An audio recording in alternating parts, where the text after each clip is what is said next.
नाशिकच्या कॉर्पोरेट जिहाद प्रकरणामध्ये आणखी नवे धक्कादायक खुलासे झालेत। पोलिसांनी आज यातल्या 3 आरोपींवर आरोपपत्र दाखल केलं।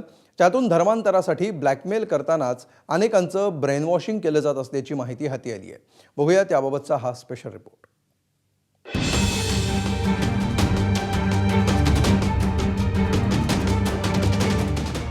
धर्मांतरासाठी जबरदस्ती,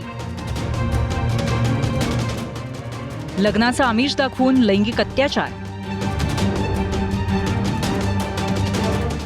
धमक्यांचं सत्र,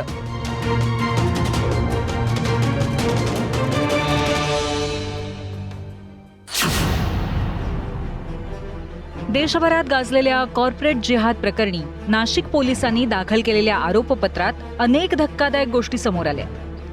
या प्रकरणातले 3 प्रमुख आरोपी दानिश शेख, तौफिक अत्तार आणि निदा खान यांच्यावर गंभीर ठपका ठेवण्यात आलाय।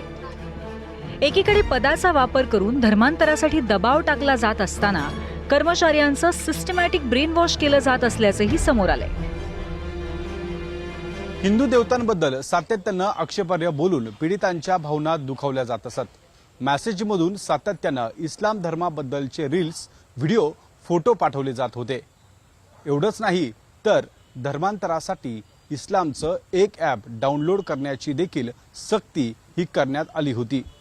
या सगळ्या संदर्भात जर पाहिलं तर इस्लाम धर्माशी संबंधित पुस्तकं वाचायला दिली जात होती आणि त्यासोबत अन्य धर्मीय महिलांना बुरखा, हिजाबची सक्ती, त्यासोबत जबरदस्तीनं रोजा ठेवायला देखील लावलं जात होतं। असे प्रकार घडल्याचं या आरोपपत्रात म्हटलंय।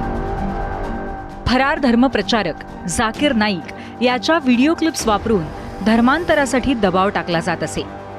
विशेष म्हणजे एका पीडित तरुणीचं हनिया असं मुस्लिम नामकरणही करण्यात आल्याची धक्कादायक माहिती आहे। एकीकडे धर्मांतरासाठी सर्व हातखंडे वापरत असतानाच दानिश आणि तौसिफनं महिलांचं लैंगिक आणि आर्थिक शोषण केल्याचा आरोप ठेवण्यात आला आहे। दानिश शेखनं एका तरुणीकडून किमती वस्तू आणि रोख रक्कम लुबाडली होती, तर तौसिफनं ऑफिसच्या पेंट्रीमध्ये एका तरुणीच्या छाती आणि पार्श्वभागावर हात फिरवल्याचा उल्लेख आरोपपत्रात करण्यात आला आहे। आरोपी असलेला MIMचा नगरसेवक मतीन पटेलनं निदा खानची अटक टाळण्यासाठी आश्रय दिल्याचा उल्लेख आरोपपत्रात आहे। फॉरेन्सिक टीमकडनं प्राप्त झालेल्या मोबाईल डेटाच्या आधारे शुक्रवारी मतीनची 7 तास चौकशी करण्यात आली। यावेळी निदा खानला कशा पद्धतीनं काय मदत केली याची माहिती मतीन पटेलनं SITला दिल्याचं विश्वसनीय सूत्रांनी सांगितलंय। या प्रकरणी येत्या काही दिवसात पुरवणी दोषारोपपत्र दाखल केलं जाणार असून MIMचे माजी खासदार इम्तियाज जलील यांनाही SITकडनं चौकशीसाठी बोलावलं जाण्याची शक्यता वर्तवली जाते। हे प्रकरणच एकूण गंभीर आहे। धर्मांतर करायचं, बळजबरीने करायचं, ब्लॅकमेल करून करायचं, हे प्रकरण अतिशय गंभीर आहे आणि म्हणून त्याच्यामध्ये जे आरोपी आहेत प्रथमदर्शनी ते सगळे आता अटक झालेले आहेत। त्यांच्यावर आता मला वाटतं चार्जशीट सुद्धा दाखल झालेला आहे। याची कल्पना आपल्याला सुद्धा या ठिकाणी आहे। पण या प्रकरणामध्ये जे दोषी असतील अजून त्याचा तपास सुरू आहे, सखोल तपास त्याचा होतोय, सुरू आहे। यात अजून जे दोषी आढळतील त्यात कोणालाही सोडलं जाणार नाही। कडकातली कडक शिक्षा त्यांना त्या ठिकाणी होईल।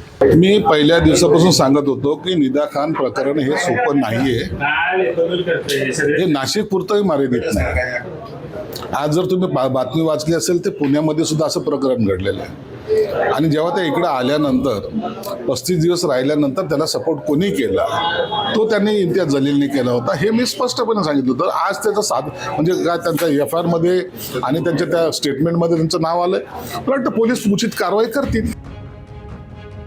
SITनं दाखल केलेल्या या आरोपपत्रामुळे नाशिक कॉर्पोरेट जिहाद प्रकरणी नवी माहिती हाती आली आहे। प्रकरणाचा तपास जसजसा पुढे जाईल तशी या प्रकरणाची पाळंमुळं किती खोलवर रुजली आहेत हेही स्पष्ट होईलच। ब्युरो रिपोर्ट, ABP माझा।